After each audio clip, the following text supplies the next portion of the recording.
Okay, good evening, everyone. This is a great crowd, and I want to give you a very warm welcome because this is our first endeavor, the Common Ingredient. And my name is Ann Deaton. I almost said Ann Simonetti. My name is Ann Deaton, and I'm a member of the Common Ingredient Core Planning Team.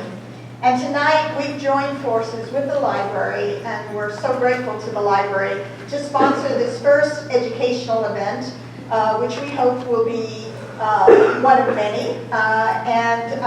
We want to shout out to the library because we came here asking them to just reserve the room, and they love the concept so much about TCI, they said, look, we're going to co-sponsor it with you. And the wonderful director, Marina Hall, her mother-in-law is here tonight. She really has provided us lots of support and encouraged her staff to do likewise. Beth Newman and Karim Khan, so I really want to say their names. They can't be with us tonight, but they were really tremendous. So tonight's program, it aims to raise awareness about food insecurity in the New River Valley and to inform you about the plans for the Common Ingredient, or TCI NRV for short. We hope that many of you will be excited about TCI's mission and help build its free recipe exchange website. Our motto is sharing recipes so that others may eat, which actually combines the TCI dual mission of spreading an appreciation for the centrality of food in our lives through the sharing of recipes and food stories, while at the same time focusing on the needs of those who are food insecure. We are each in the right place tonight if we share a vision for the New River Valley, absent the scourge of food insecurity that robs people of knowing from where and when they will get their next meal to enable them to live a healthy life.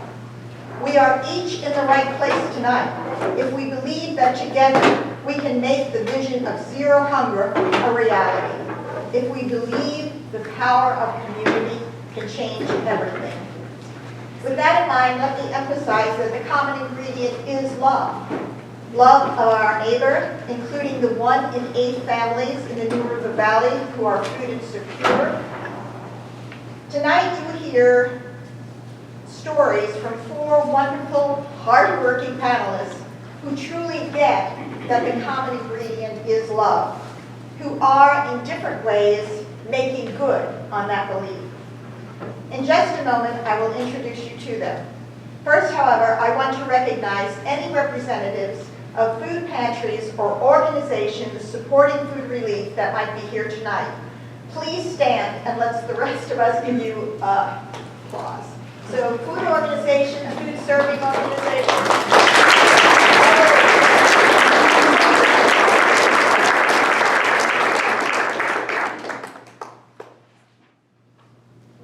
The dual mission of the common ingredient is, again, celebrating the centrality of food in our lives. Its power on the micro level, it's our families, it's our friends, it's the laughter we share at meals, the food traditions.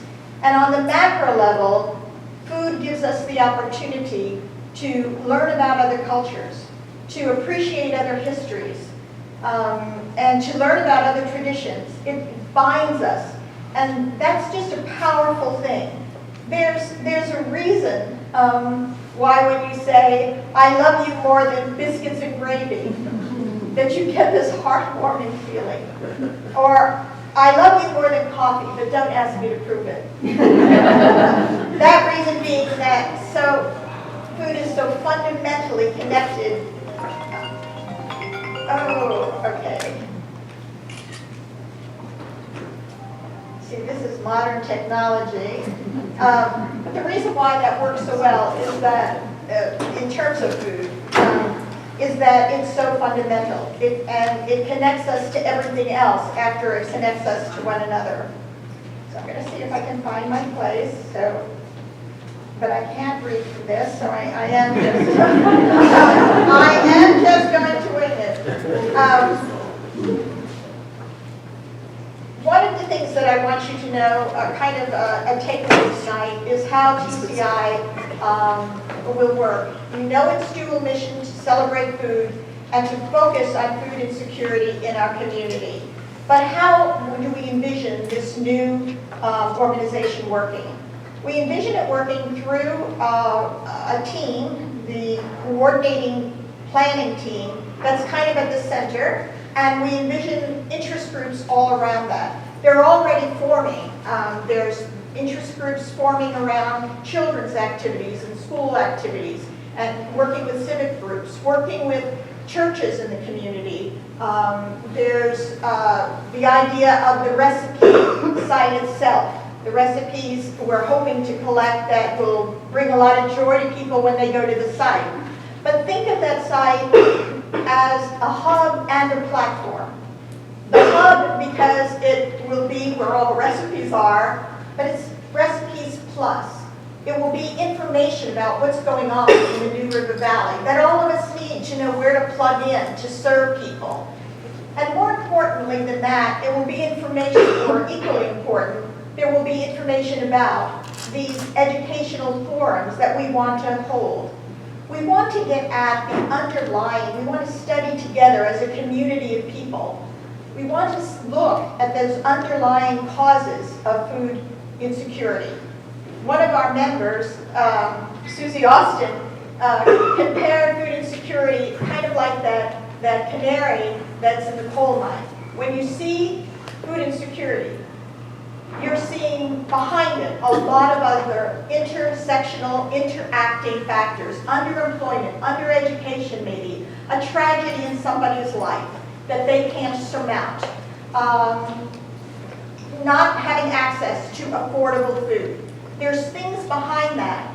And so what we have to come to understand, in addition to helping in the immediate ways, the organizations that are already serving the immediate needs of people in our community. And by the way, TCI is going to encompass Giles, Floyd, Montgomery, the city of Bradford, and I'm missing one. Pulaski. Yes, Pulaski, thank you very much. All that was very neat here. I wouldn't have messed up on anything. There's the issue of public policy. And public policy affects all of these things. So we want to do the things where we're giving of our time, talent, and our treasure to these organizations that are already serving the poor. But we also want to be smart about public policy because that impacts the organizations and it impacts the people that they're serving. It impacts our neighbors that we want to help. It's part of the long-term solution. It really is unconscionable that in the 21st century, in the richest nation on earth, we are dealing with food insecurity, this scourge. It should not exist. And I truly believe that collectively, we can eliminate it in our lifetimes. The United Nations itself has the elimination of extreme poverty in our lifetimes. And poverty is another one of those underlying causes of food insecurity. So it's a kind of interesting bridge, the dual mission of the common ingredient. And we're hoping that that celebration of food and its centrality and power to bring us together, as well as our commitment to eliminate food insecurity, that you will be attracted to work with us. Already, I think I mentioned the interest groups are forming around youth activities, around working with other organizations, civic, service, faith-based, people who want the educational piece involved, and we want to work with them.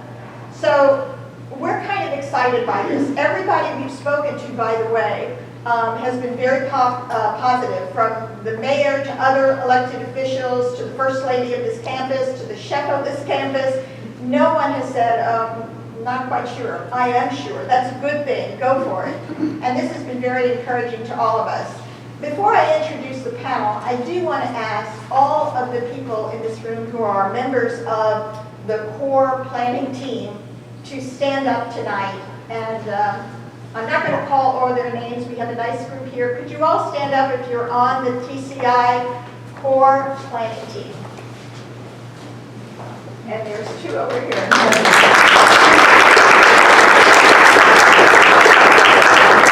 People all are wearing badges, and any one of them can answer any of your questions tonight, so we're excited about that. So again, think of TCI as a hub, a place when you go to that website, you're going to see great recipes, and we need you to give those recipes. By the way, do this with me. Say www. The common ingredient NRV. .com. Okay, don't forget. Okay, that's where you go. Self-submit your recipes, and that's where you'll get all the news about what's going on in the community. And we have another announcement. No, this is it. Just pick one of these up. Okay. The QR code. We have a QR code on there, right, to the website. Okay, so if you're like me though, if you're of a certain small generation that's still picking, but don't understand how to do that, you can give your name and your email to any one of us. In a sense, we are hoping to go borderless. Well, we're going to be having a microscope on these 5 counties. We have started a TCI newsletter, and it's going to go around the world. So we are already doing articles that will interest people far beyond the New River Valley. And that's another interest group. If you're a writer, if you're interested in stories about food, if you're interested in the history about food, if you're interested in public policy connected to food, you might want to write an article for that. So we welcome you all, and yeah. So let's see. With that in mind, I am now going to introduce our wonderful panel, and I'm going to begin with our first speaker who will speak tonight, and I'll introduce them all. We'll hold our applause and questions till after all the panelists speak. So Nina Firstenau, who is a personal friend and someone I'm just so proud of. She is an award-winning and nationally acclaimed culinary author and the founding member, or a founding member in Columbia, Missouri of the Common Ingredient Fair. And she has a background in Peace Corps. She and her husband, he is here with her tonight. My husband did work with her years ago. She was doing soybean research, I think he said, in Africa, looking how that would lend itself to food production. And Nina is also in Blacksburg because the university is putting on a wonderful Women in Development program this week. You may have seen advertisements about that, or if Maria Elisa is still here, she is. Raise your hand, Maria Elisa. At the end, you can talk to her about that. And Nina is going to be a keynote, so we are so lucky to have her with us tonight. John Galbraith. John is on the Virginia Tech Soil Science. He's in the Virginia Tech Soil Science Department, and he's one of the Glean team that organizes the Potato Drop Volunteer Project in the New River Valley. And if you haven't done that, I can personally tell you that it's just super. It's great fun to do. It really is, and you make a lot of friends doing it. And you're going to realize that he does much more than that. That's the one thing that I knew him best about.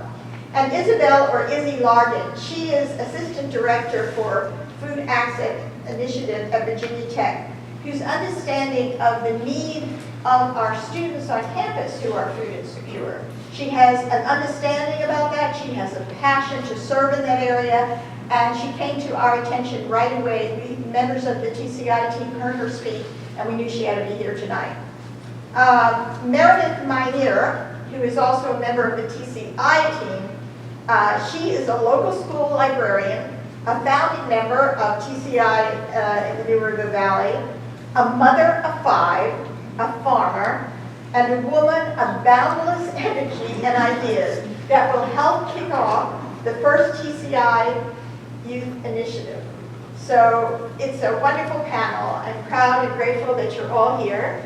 And Nina, will you begin, please? Thank you.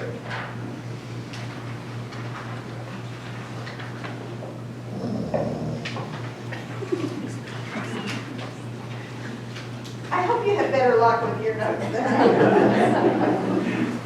Thank you very much, Anne.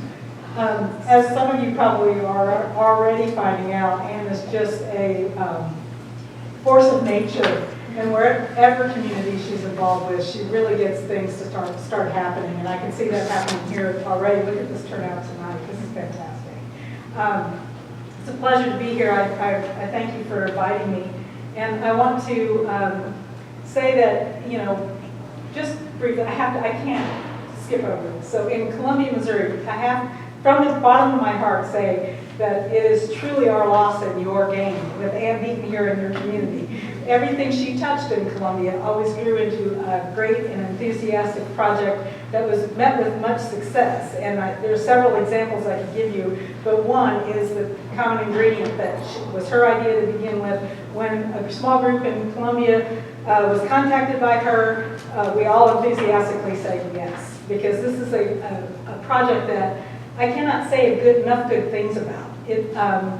Let me just start with these few things, and then I'll pass it on to the rest of the panel here. But this is an example of what Ann does. She connects communities in your community that have common interests that are going to work well to create a better, greater good. And that's just an amazing skill that I'm just honored to be around. So thank you very much. And you know, when my husband drove here today, we drove through your beautiful landscape. And one of the things that I love about coming to an area that's new to me is actually seeing its land. I can connect with people much better when I understand the place that they're from and that they're interested in and they grow from. So all of those things are true about food too, if you think about it. We grow from the food that grows from this place on the earth. And that's like such a connection that you can't ignore, you know? And when I see your landscape here, it's beautiful. It's lush. There's so much it offers. And I think that when you get a community that's engaged with that, you end up with a community that engages all those people because it's lush and it's inviting and it's beautiful. So I appreciate your drive and wow, what a great place to be from. So the beginnings of the common ingredient in Columbia, just briefly, as Ann mentioned, it's a website, but what it does that makes it really special to me is I'm a writer about food and identity. That's primarily what I do, food and culture. So what the common ingredient does is it adds a component of food story to each recipe. So as you can go online and find all kinds of recipes, right? You can do that today. You can do it tonight. Get a recipe for anything you want. But what the common ingredient does is it gives you the food comfort story behind the recipe that one of your neighbors has put on that side. So you begin to understand a little more about your neighbor and maybe connect with that neighbor and have an interest in why this food means something to them. I'm a true believer in food story. I think that as humans we are connected by story. The first story we were ever told was your name. My name is Nina. This is my family. I was told that story when I was a baby. Ever since then, nothing I have done has come without story attached. So when you attach story to food, just as we can't avoid it. We're human. We're wired that way. We're going to connect. So the fact that the common ingredient adds food story to each recipe is, I think, what makes it powerful. I will tell you just a little bit about why I'm interested in food insecurity. And I used to teach at University of Missouri. I taught food journalism. And I told my students, you know, you can have the greatest cause in the world, but if you don't let people know who you are, they're not going to be interested in what you're interested in. So what I'm interested in is food insecurity, food and identity, and food and culture. I grew up without having known food insecurity, but I saw it when my family of professional parents went back to India, and I could see it around me. My first book that I wrote was called Fighting Through the Skin, an Indian Kitchen in America's Heartland. And it's about the story of a young boy. When I was 6, I threw a banana out to this young boy, and he was so hungry he bit through the skin to get to the fruit. At 6 years old, that made such an impression on me that I never forgot it. It has probably driven every decision I've ever made in my life. So at 6. Then later, as a young adult, I became a Peace Corps member, and my cherished memories of that time come from the kitchens when I was cooking with women. That wasn't my professional job there, but that is where I have my memories. because I learned about their culture. I learned about something I hadn't expected to. You know, the men were about my height. I'm not that tall. I'm about 5'3". The women were shorter. But 2 kilometers in town, the men were 6'2", 6'3". What the difference was the economic levels of the people I was helping afforded them the subsistence level of food in that culture. And in the past, that food had sustained them for generations, but something changed in the food system. Something was different in the micronutrient level of the wheat, and that affected people's lives immensely. I wasn't a nutritionist, but boy, you can't not see that. And once you see it, you can't unsee it. Later in my life, I taught food journalism, as I mentioned, and my students would tell me all sorts of wonderful stories about their food culture, their food community of origin. I had exercises trying to tease that out of them. And just lovely stories. Somebody's Danish grandmother and the cookies she made. Somebody who had an Italian family who made this lovely Sunday dinner. And then there'd be, once in a while, something a little different. A student told the class one time, about how at the end of the month, her mother, who worked 2 jobs, would buy a box of Captain Crunch cereal. And she and her 6 siblings would sit on the curb in the south side of Chicago and eat it right out of the box. So what it showed, that one scene, was economics. It showed some gender. It showed a lot more than just taste and flavor. I write about taste and flavor, but never only about taste and flavor. You can't. Food encompasses so much more. And the Common Ingredient website, I think, and the effort around it, I think, really teases that out to a deep level. So that's why I'm interested in food insecurity. I feel like once you engage with people's stories, which the Common Ingredient is really making an effort to do, you are much more likely as a community to act. So I'm thinking that this is a great start for that, and I appreciate being invited to talk on this panel tonight. Thank you very much.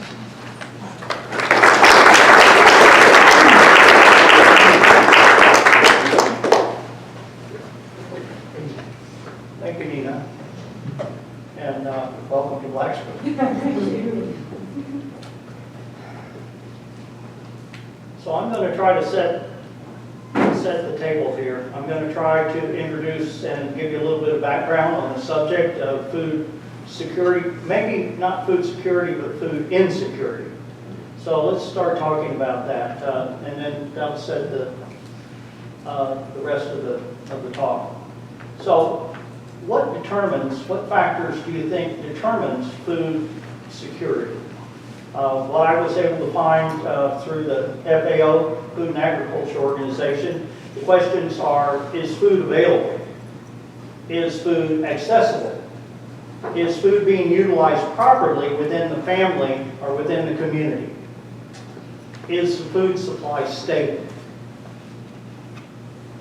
And then, what factors contribute to food insecurity? Well, poverty or low income or unemployment, lack of affordable housing, garden space, lack of garden space, lack of water for gardens, racism or race or ethnicity discrimination, disability, chronic poor health, or lack of access to health care, or technology barriers. No reference there. Or lack of transportation. So those things you don't immediately think of when you think of food insecurity, but it's all connected. And it's like an onion. There's many layers.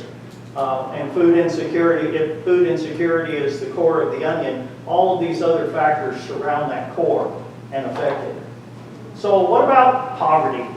Is there poverty here in the New River Valley? Okay. I mean, when I came here, I thought to myself, boy, these people are well off, until I started looking at the numbers. So 21% of the people in the NRV are below the federal poverty line. And that's more than double the rate in the rest of Virginia. So we have twice the poverty in the NRV as in the rest of Virginia. And then 10% of the families and 20% of the children in the NRV are experiencing either hunger or food hardship. That's a lot. If you want to put that into numbers, it ends up being somewhere around 10,000 people. 10,000. So there's bigger questions besides just having access to food, but how good is the quality of that food? So even if food's available and accessible, what about the nutritional value or quality of the food supply? See, that wasn't talked about, but that's extremely important. So I can fill you up with carbs, salt, sugar, but am I really helping you? Processed foods and soups and things like that. So is it processed? Does it have harmful additives? High salt, high sugar, high fructose corn syrup, preservatives? I'm going to stop there. Is it deficient in protein and important vitamins and minerals? Does it contain things that a person might have an allergy or an intolerance to? So just because you hand somebody food doesn't mean you're absolutely helping them. It's a little more complex than that. Is it fresh food? That's what we deal with, the Glean team. Do people know how to cook it? Will they take the time to cook it? Do they have cool or cold storage to preserve it? Not everybody has a refrigerator. Not everybody has a stove. So those two things to me are at the intersection. Food security and quality intersect. Quality and quantity. And so one of the problems is that if you're impoverished, you may want to buy high quality food, but maybe all you can afford is the low quality food. So these things are important factors. So what's the problem? I mean, we grow lots of food here in the U.S., probably more so than any other country in the world.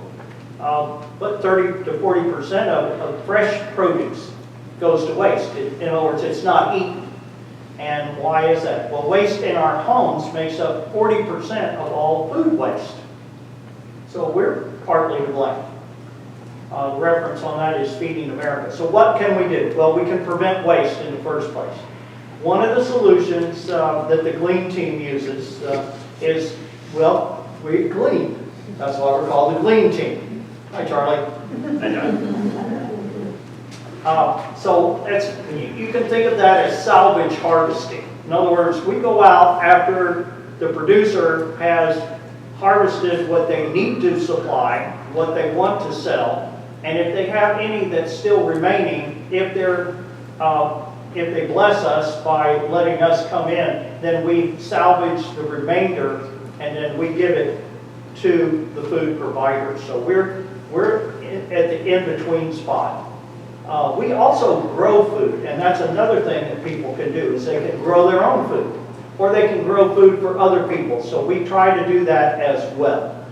And we are not the experts at it. The experts are Sally and JP and Charlie and Scott Haygood and Dan Brand and Darren Guerrier and the farmers that willingly, and Mary, who's the lady that runs the apples? Remind me her name? Georgia? Yes, Georgia Haverty. Georgia, okay.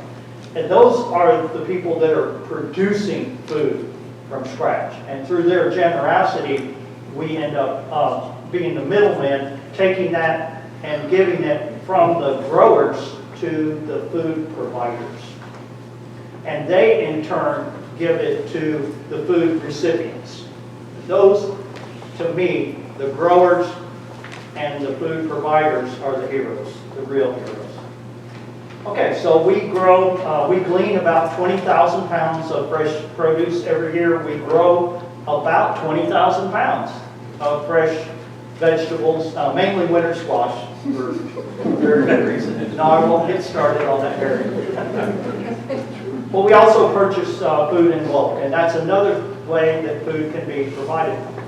Sometimes the farmer's incentive is to package up what's called produce or production grade vegetables. It's not the #1 grade that goes to Walmart, Kroger, and all the other grocery stores, but it's perfectly good food. And they make it available to us. They donate it We purchase it, pay for the shipping in conjunction with the Society of St. Andrew, and then we give it away. So those are three things that can be done.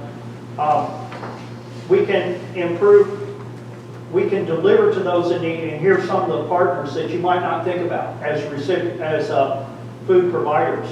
And that would be faith-based churches, non-profit groups like YMCA, Beans and Rice, meal providers, Salvation Army and Daily Bread, free stores. Hi there. The Pulaski Free Store and Future Economy Collective, South Paul Cafe here in Blacksburg, put food in a refrigerator and it's free. Come by, open the fridge, take what you want, or put some in if you'd like. Nursing homes, low-income housing or subsidized housing, state and local government agencies, Meals on Wheels, McKee, Agency on Aging, backpack programs, shelters, homeless shelters, abuse shelters, and health clinics. These are all ways that we can connect with the community and take food that would otherwise go to waste, provide it to the food providers who then give it out to the individual people, and God bless them all for their efforts. Thank you.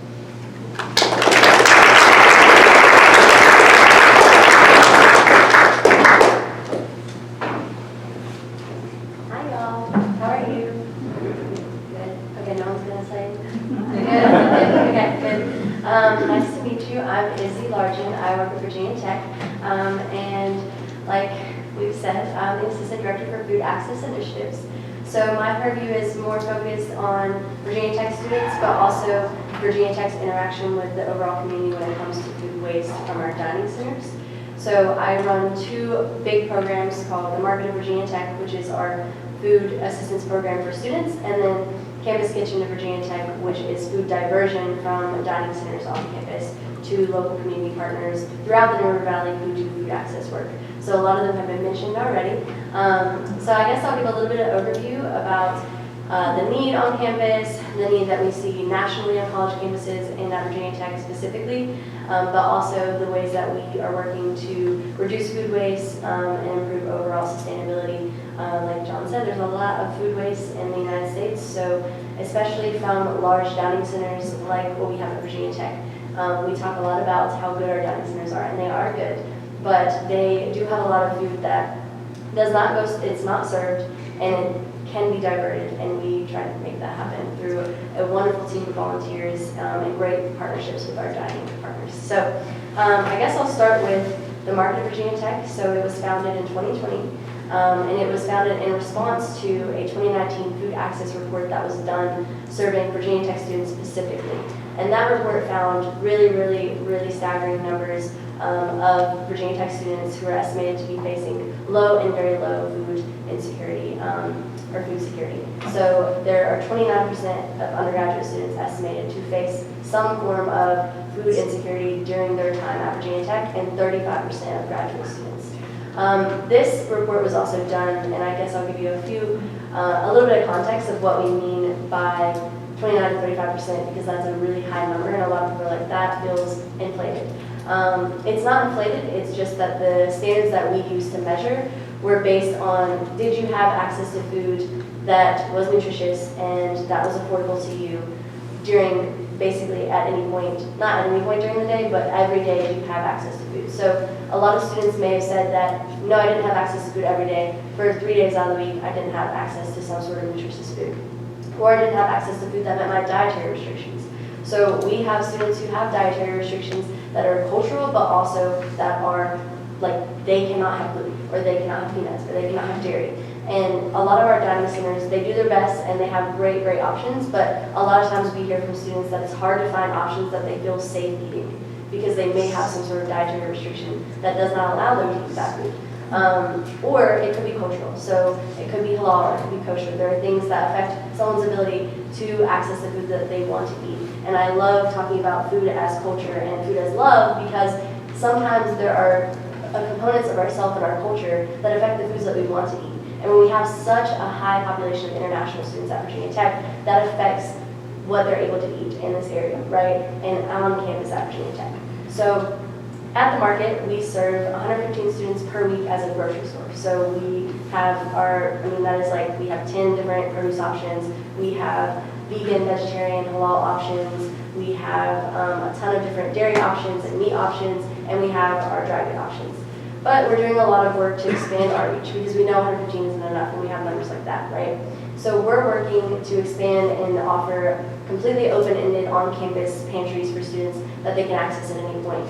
The problem with that is with our capacity and with our funding, we are only able to offer the grocery store model to 115 students. We are located at the UCB mall, and we're in the old Pizza Hut.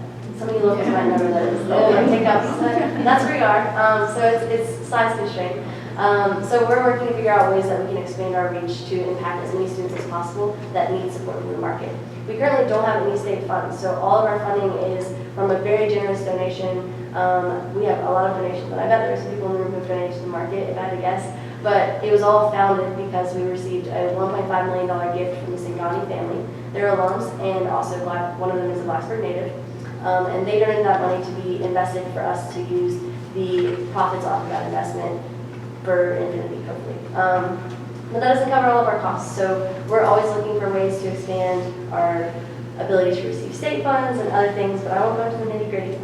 So, like I said, we serve a lot of international students. 80% of our students are international students that we see at the market every week. 70% of them are graduate students who are on fixed stipends often. And I'm sure we'll have questions about that later. And one of the best parts of my job is interacting with students who have such different cultures, and the foods that they prepare have so many different stories. And that's what I really love about the common ingredient, is that every recipe that someone makes has a story behind it. And our students that are coming to the market, they receive ingredients, so they can make the foods that remind them of home. And they can make the foods that they are familiar with and that they enjoy eating, and that are nutritious and that are safe. And we don't typically give out prepared foods, but when we do, we change it up every single week and try to make something different. And we teach cooking classes, and we provide staff benefit, all sorts of different things through our programming. So I'm sure we'll have questions on that some more, but I'm going to go ahead and dive into campus kitchen quickly.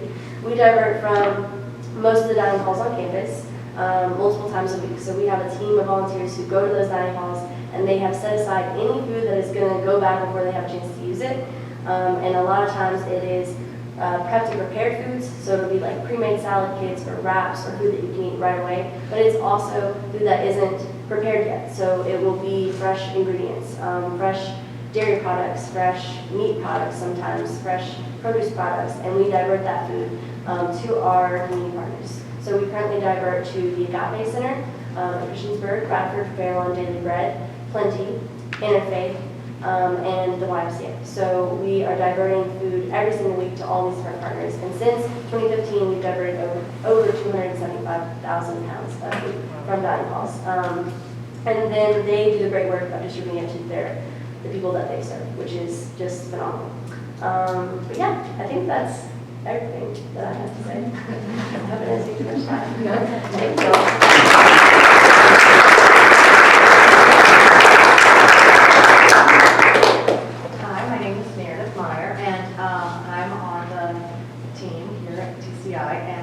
I got really involved with the youth aspect. So I was an elementary school teacher for many years, and I taught 3rd, 4th, and 5th. And then recently I have become a high school librarian. So I'm at Salem High School, but I live here in Montgomery County. And I'm also an assistant scoutmaster for Troop 44. So I'm really passionate about getting youth involved in volunteering. And I think that when we allow youth to participate in serving others, that it has a lot of benefits for themselves and the community. And so that's kind of what attracted me to this. I'm also learning to be an avid gardener, so I love growing vegetables, and I love getting my kids involved in that. We also have a small little family farm where we're exploring and having adventures on how things work. So it's in the middle of lambing season, so that's really exciting to have all the baby lambs around, and planting vegetables is exciting as well. So I wanted to really step up and kind of help this organization find ways to support youth and to get people involved in helping understand what's going on in our community in terms of food insecurity, but also finding a way to serve.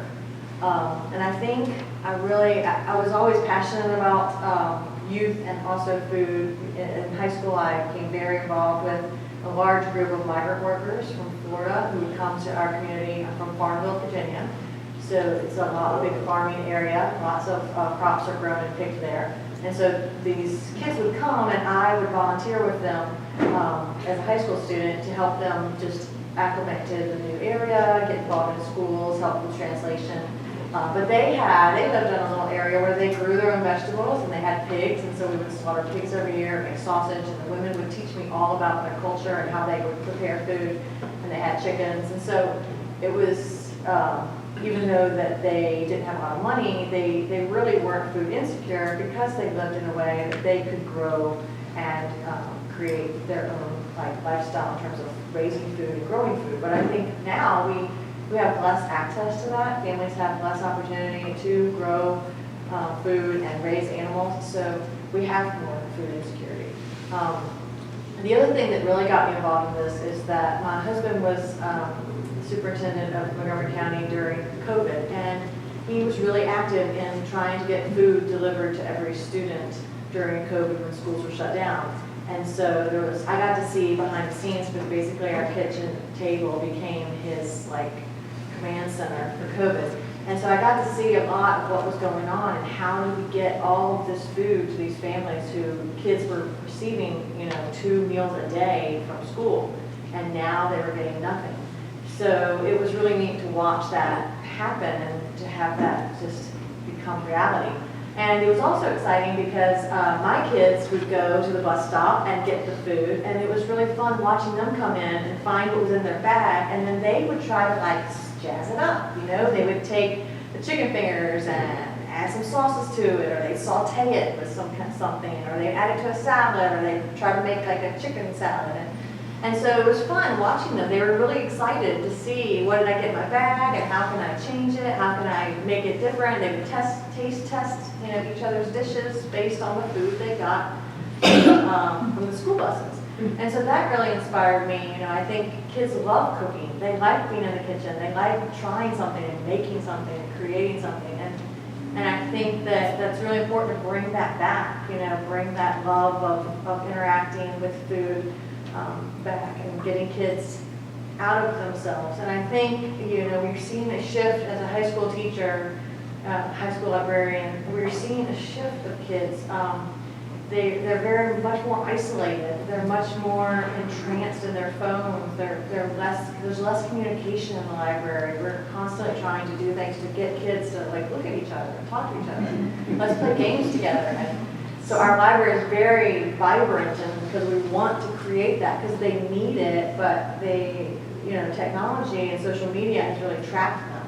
And so I think service and serving others and volunteering can break that. It can be the antidote to this social media and technology issue we're having. And so I think that at my school, I kind of stepped into the role of service learning coordinator accidentally. And so high schoolers who have to do so many service hours now come to the library, and I help connect them with organizations in Roanoke and Salem to volunteer. And one of the things I did, because I'm passionate about food, is I ended up getting the Roanoke Rescue Mission to let us bring high schoolers to cook meals. And so we have taken 40 high schoolers 2 times each to the Roanoke Rescue Mission, and they have cooked and served food to the homeless. And it was really a powerful thing. A lot of these kids did not know how to cook. We had a couple little cuts with the knife, but we were fine. But they got to see how it's all done. They were behind the scenes. They saw food donated from Kroger that they were serving to these people. And they got to sit and talk with them, and they got to carry trays for mothers with children in strollers to their seats so they could sit down. It was just a really powerful thing, and I knew that I wanted to get involved because I've seen the benefit of service and youth and creating a love of food.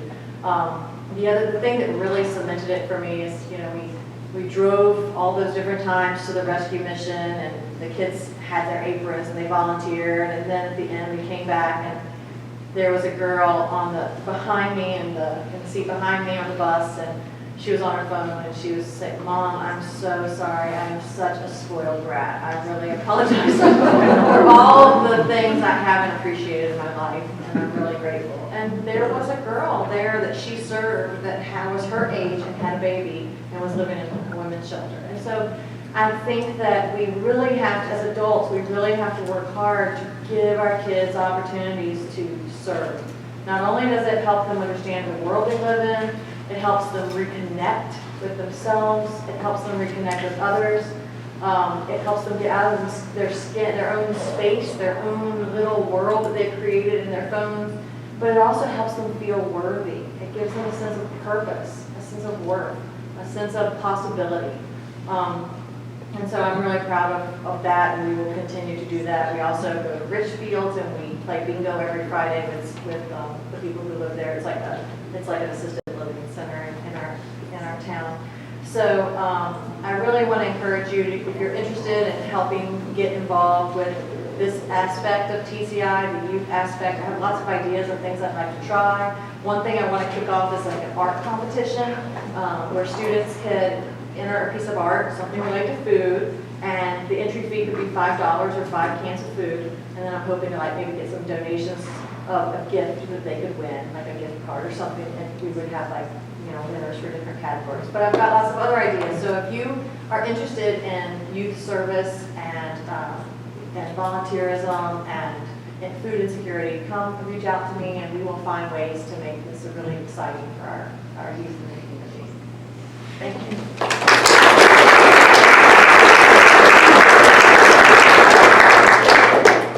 So we're going to open this now up to questions or your comments, and I want to say I hope you felt as I did that we had a beautiful balance about the dual mission of GCI here tonight, because two of these people, Nina and Meredith, were really talking about the joy and the power of food to bring us together.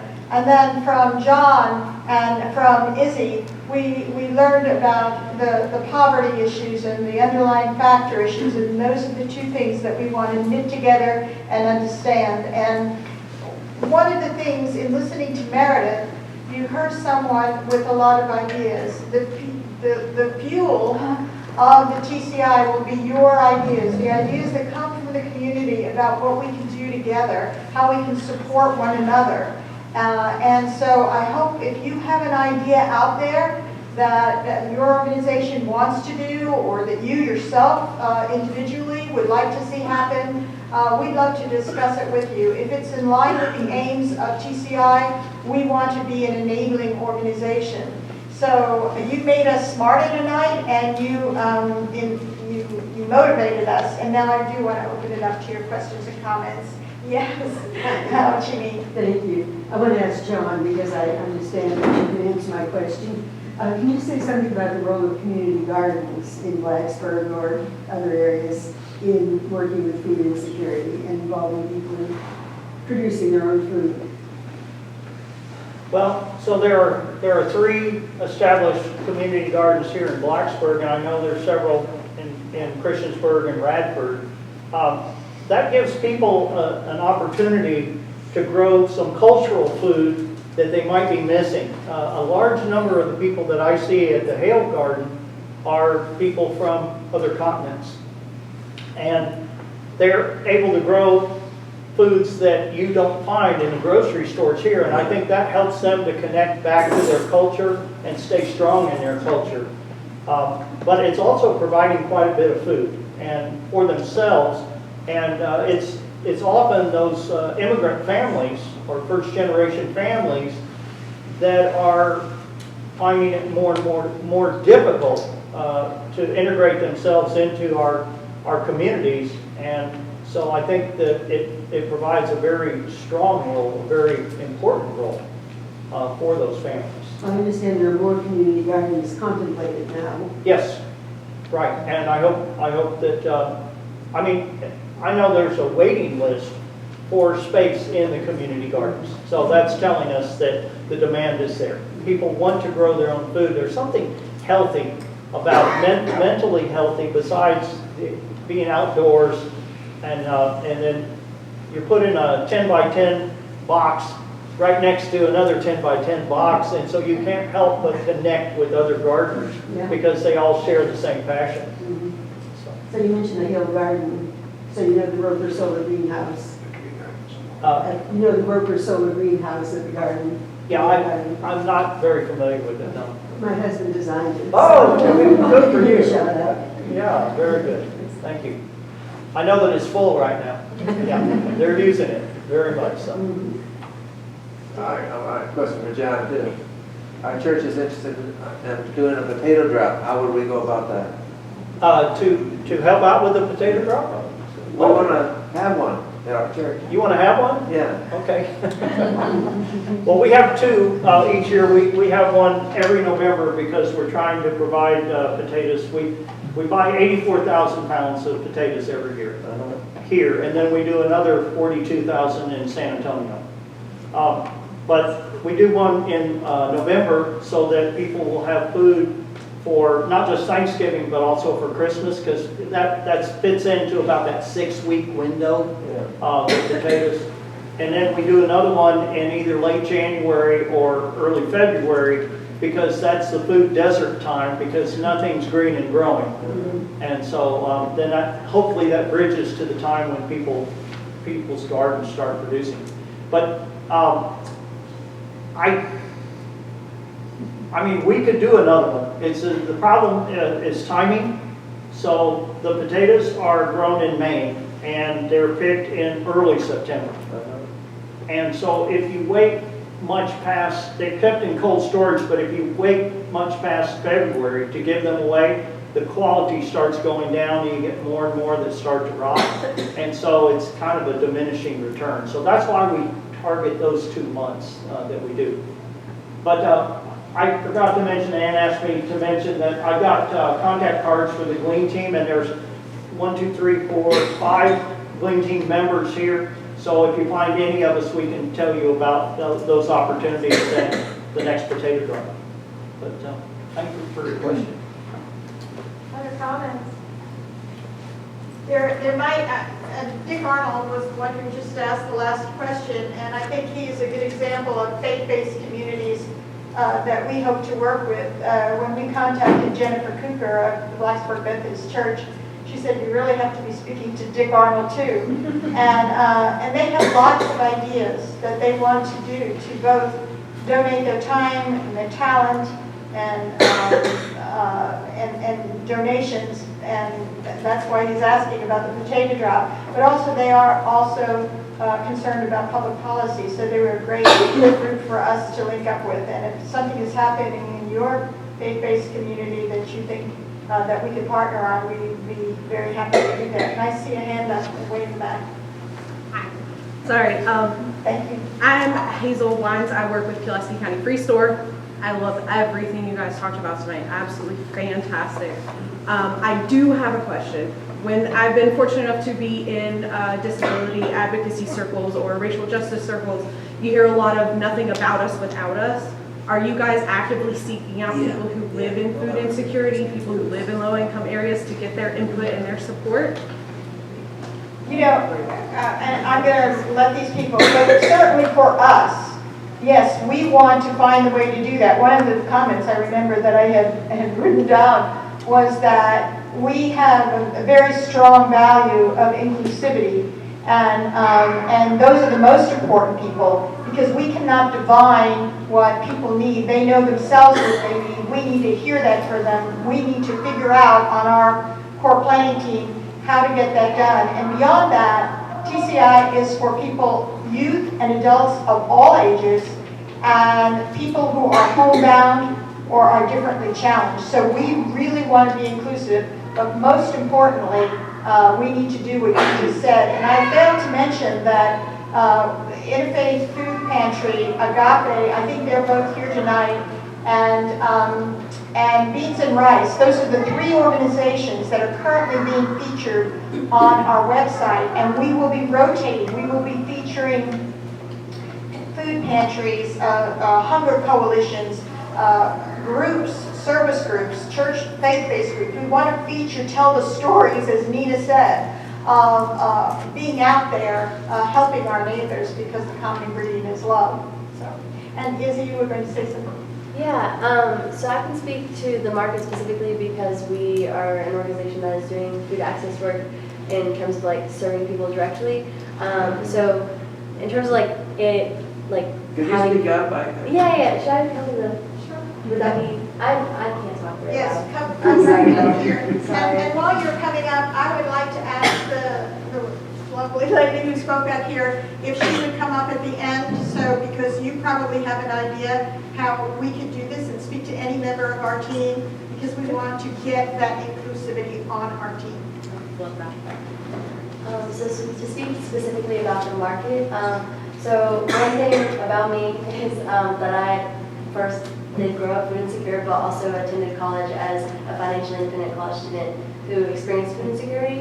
And that's part of the reason I got involved with the planning of the market was because they were like, I think there was a little bit of tokenism of like, you're a poor college kid, why don't you come to the table? And now I got it, which is like, I think, okay. But we also, 2 out of our 4 students, employees of the market, were participants of the market and still are benefiting from the market, and they work with us. So we have 5 people who work in the market space, and 3 of us in food security in college benefited from the market and come from lower economic status.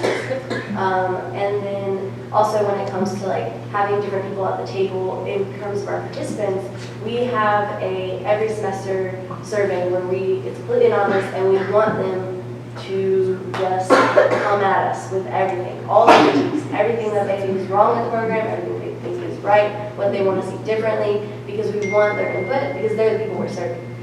So that's one of the biggest things that we do, and we also tell them every single time they come in, please tell us if there's something that you don't see here that you want to see here, because we want to make sure that you feel like this is a place where you can come and get everything that you need and that you want. So that's what we try to do at the market specifically. I can't speak to everybody, but that is just my answer to that. I would just like one little thing. I love what you just said about this inclusivity, and I think that if we can get some stories from some of those people about a food that they like or remember from earlier in their life or even right now, and a little story about it, because that they should be part of it. Yeah, absolutely, and that goes for the recipes too. So if there's those of you out there who might have a passion for this point about nothing about us without us, you can help us figure out how to get the recipes, and including not only their traditional recipes that they're making, but whatever they're getting from the food pantry, how are they using that? How can that creatively be used? Might we know of some people in the community who are really good cooks who could demonstrate how to use some of these foods that are available through the food pantry? If you have ideas, that will be, again, the fuel of the common ingredient. And if those ideas lead to making people's lives better in the short run, as well as looking at the underlying causes in the long run, we'll be doing good in this community for sure. Other comments or examples from organizations you're in, or any questions? Again, I want to mention that website, think about it as a hub, because now it's going to have recipes.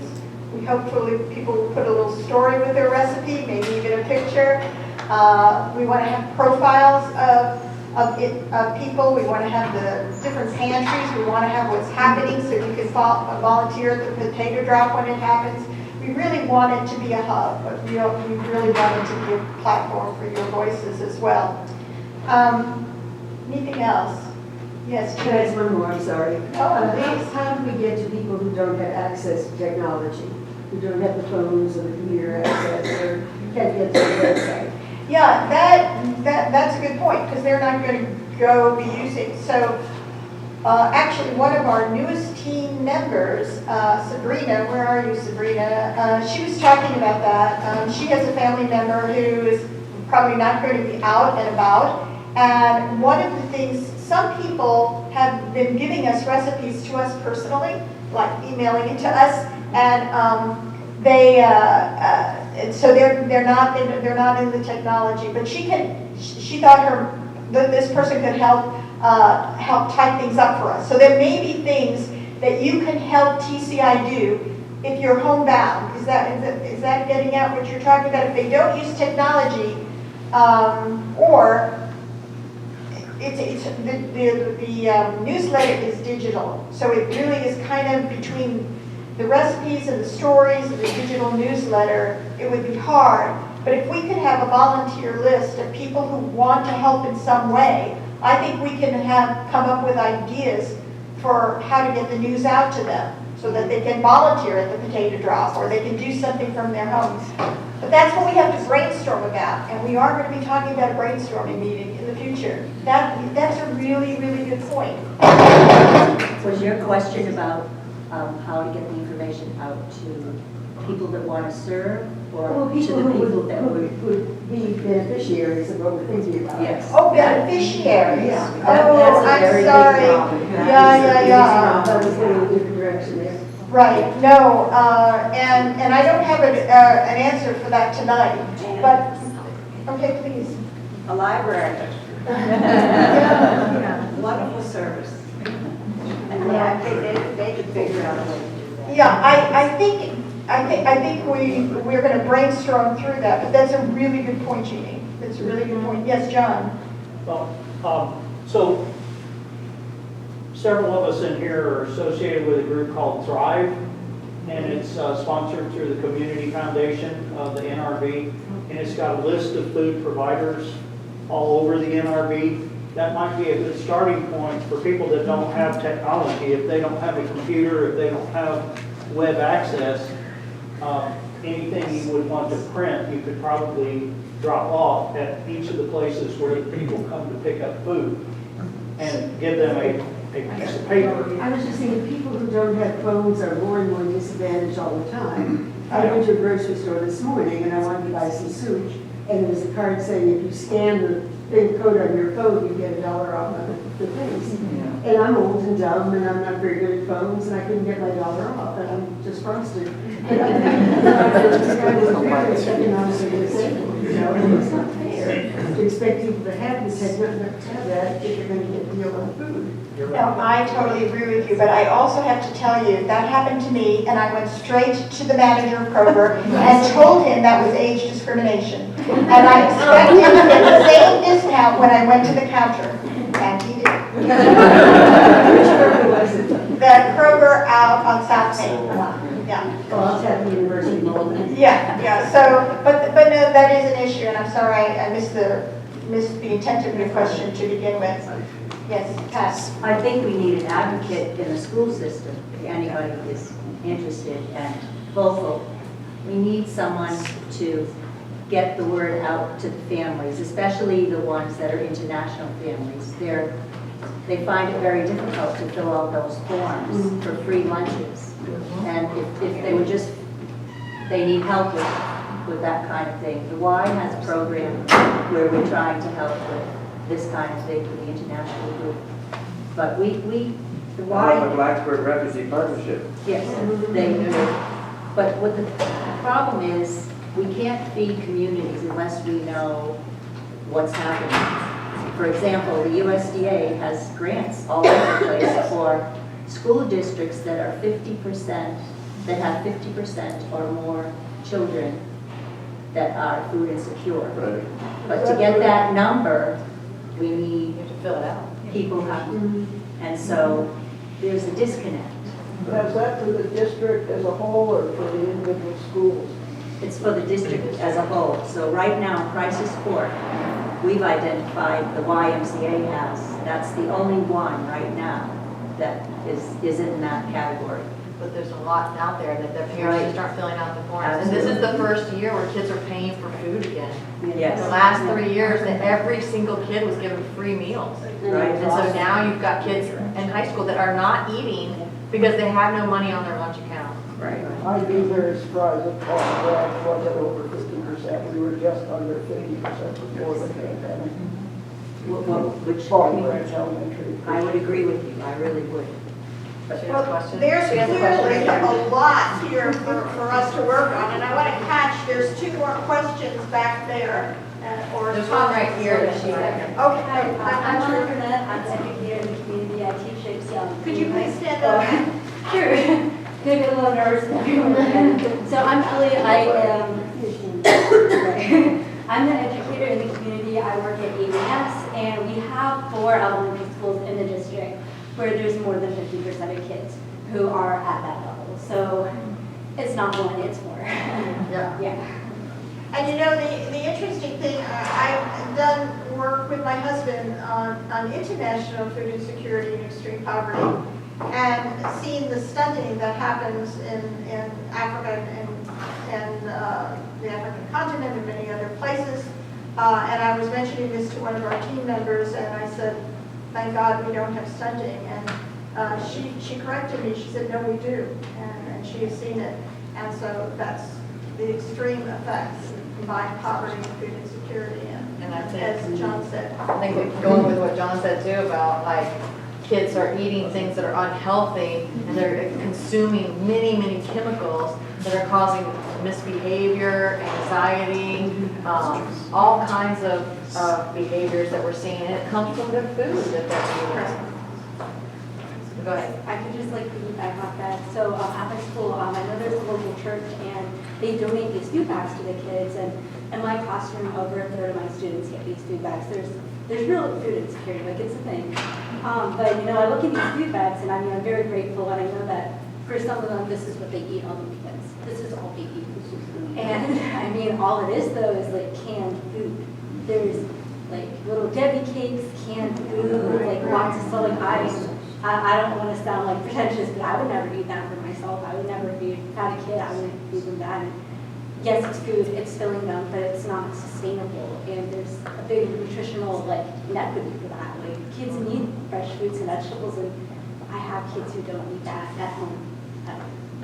Okay, we have a question or comment back here, and then one right over here, please. Yeah, different point. So in a previous life, I delivered those backpacks for 4 years. And one thing we noticed is a lot of times the backpacks would get unloaded on the buses and stuff. And so you have to have hardy packaging, like cans, so it actually gets home. It is by no means going to supplement a family diet, but so it's not going to go but so far. And one thing, it was kind of a question for Meredith, and I could have asked you privately, but maybe somebody in this room, because there's so much knowledge here. Are there after-school programs, like a student health initiative program that kids could sign up for that isn't,